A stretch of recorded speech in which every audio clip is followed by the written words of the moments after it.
Welcome back, everyone. Quick video today to show you a Catasetum that I really enjoy. This one is called Catasetum Russ Wood. This is a cross between the Catasetum Tigrinum crossed with Catasetum Kleberianum. I got this orchid from Sunset Valley Orchids back in November for my birthday, and I absolutely love it. So this is a miniature Catasetum, which remains quite small. The care for these minis is just the same as any other regular catasetums where they have a dormant period. You don't treat them any differently.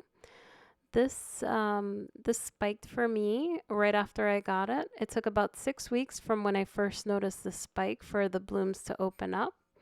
And as the blooms opened up, they changed a little bit and they continued to open.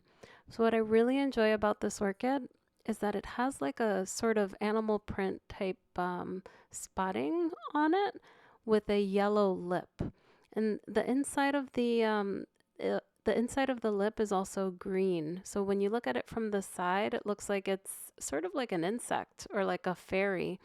I really like it. These orchids can bloom 3 to 4 times per year. This had already had another spike on the other side when I received it.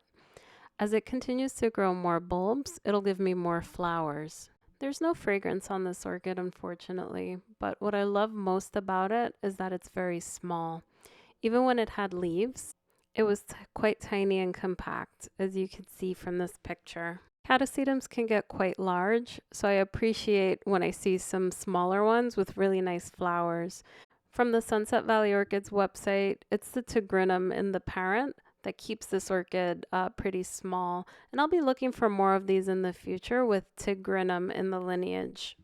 I find these orchids really easy to care for, and with smaller varieties, I'll definitely be getting more.